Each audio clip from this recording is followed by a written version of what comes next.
So go ahead. Mr. Chairman,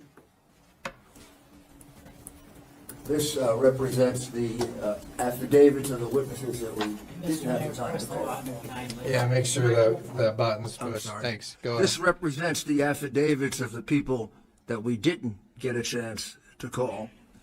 There are hundreds of them, and they specifically allege similar acts of fraud, very similar to the witnesses that you heard. I find it puzzling that there seems to be such confusion about it. Maybe because of my background as a prosecutor, it's pretty obvious to me what happened here. The Democratic leader in Pittsburgh, in Pennsylvania, or in Philadelphia, or in Detroit, or in Las Vegas, or in Phoenix, or in Milwaukee, or in Minneapolis, or in Atlanta, didn't wake up on election morning when all those mail ballots were going to come in and decide we're going to shut out all the Republican poll watchers, or as many as we can. I mean, we've been counting absentee ballots forever. I did it myself when I was a young lawyer. Republican sits on one side, Democrat sits on the other side. We don't have any problem with it. This was uniform shutting out of as many Republicans as possible. In Pennsylvania, 890,000 ballots were cast secretly, with no Republican getting a chance to take a look at the ballot.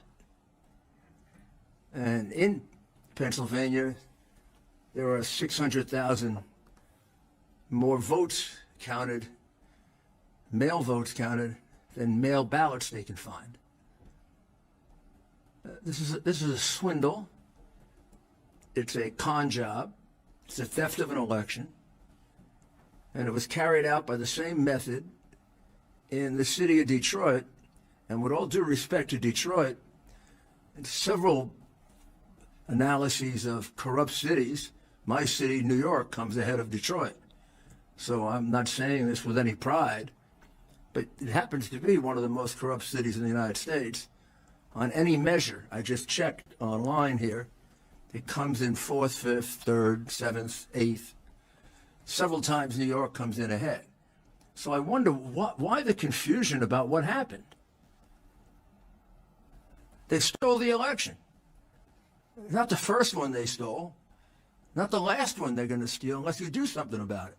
But you do something real, not, let's see how we're going to fix it. You've been fixing it for years, and it hasn't gotten fixed. They've been stealing elections for years, and this time they got a chance to steal it really big because of the ridiculous mail ballot that was created. Back in 1960, the mayor of Chicago, the most corrupt city in America, by the way, just in case, on all the lists, by far, we can all feel better. Chicago's the most corrupt. He helped to steal the 1960 election by holding back the ballots in Chicago so the Republican ballots would come in, and then along with a gentleman named Sam Giancana, they got the ballots they needed to elect their candidate. Last year, 2 years ago in Florida, the same thing happened in Palm Beach and Broward County. It was a 2-point election, Senate, governor. Palm Beach County took 2.5 weeks to report. And finally it ended when they caught a truck like the one coming from Bayport, New York to Philadelphia. They caught a truck in Jacksonville headed to Palm Beach with 100,000 ballots that pretended to be Palm Beach ballots, but they were done up in Jacksonville. And then they had to end the election, and they prosecuted the people in Palm Beach. And remember, this year, we had no problem in Florida. I mean, you were counting for an eternity. Florida was over with that night because the governor had the courage to straighten it out. He had the courage to prosecute the people who committed the fraud. You don't end fraud by prospective measures to deal with fraud. You know how you end fraud? You put criminals in jail. That's how you end fraud. You have the courage. You have the courage to say that certification that was done by your state is a complete phony. It's a false statement made to the United States government. Those are prosecutable, by the way. That's not the vote by any means in Michigan. That's not the vote in Michigan. I don't know what the vote in Michigan is, but it's at least 300,000 or 400,000 votes off from what the real vote in Michigan is. And you heard the anger and the upset of your citizens. They seem to have more passion about it than you do. They figured out what happens because they live on the street. They know what happens in Detroit. Don't scratch your head about what happens in Detroit. They steal elections in Detroit. Representative, you'll have an opportunity. And they steal elections in New York. And they steal elections in Boston. And they steal elections in Philadelphia. And the Democrats were smart enough to pick 10 corrupt cities to play their game out.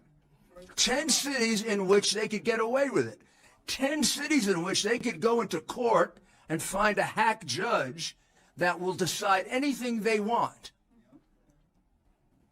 So, I mean, we can live in this strange world all we want, but we're getting at the point where our freedoms are beginning to be eroded.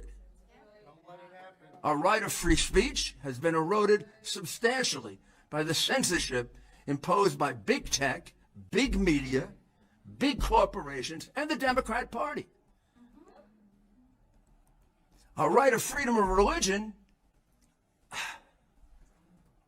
with the ridiculous dictatorial way in which the COVID regulations are imposed on us, like they like to be dictators, these Democrat governors, they're taking away our right of the freedom of religion. Those are basically the two reasons we founded this country. Oh, by the way, there was a third, the right to freely and honestly elect our government. And they're taking that away from us too. It should not go without notice.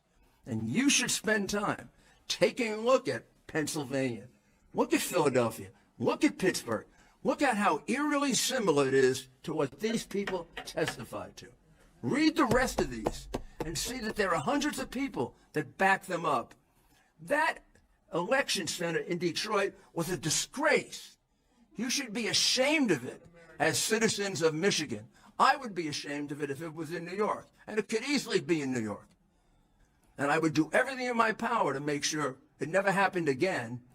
And I would never certify an election or have my name associated with anything that was false. Now, it is your responsibility to do that. Not the governor, not the Secretary of State. You were given that responsibility by our founding fathers.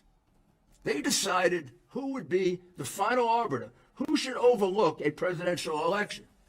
And in Article 2, Section 1, Clause 2, the power is given to you. In the McPherson case in 1892, the United States Supreme Court made clear that you can take that power back any time you want to. Anytime. You can take it back tonight. You can take it back the day before the electors go down to Washington. You can take it back any time you want. And in case you think it's old law, it was reiterated in Bush v. Gore. You have the right to take it back. You are the final arbiter of how honest or not your election is in your state. And it's your responsibility to stand up to that. And all I can tell you is, we let them get away with this. I don't know what happens after this. This was a concerted plan to fix this election. There's no way that Donald Trump was ahead by 800,000 votes going to bed at night, that he was ahead here by 300,000 votes, that he was ahead in Wisconsin by 400,000 votes, that he was ahead in every state, that over a 4 or 5 day period with this ridiculously corrupt system of counting, they turned around with ballots coming in the back door, ballots being driven down from New York. There's no way that this wasn't stolen. And what it takes is courage. Courage. Not to be afraid of what's happened to these poor people. They've got guts to stand up to what the Democrats do to them. And it's not just the wild and crazy left-wing Democrats who do it. They do it as a way of bullying us. You can see their behavior in this hearing. I can see the difference in behavior between two sides. Maybe sometimes we're too nice. Maybe sometimes we're too decent. Or maybe we shouldn't change. But one thing we should have is we have the ability to defend ourselves and not let our people get kicked around the way those Republicans were kicked around. They wouldn't let it happen, and we shouldn't let it happen. Thank you, Mr. Mayor.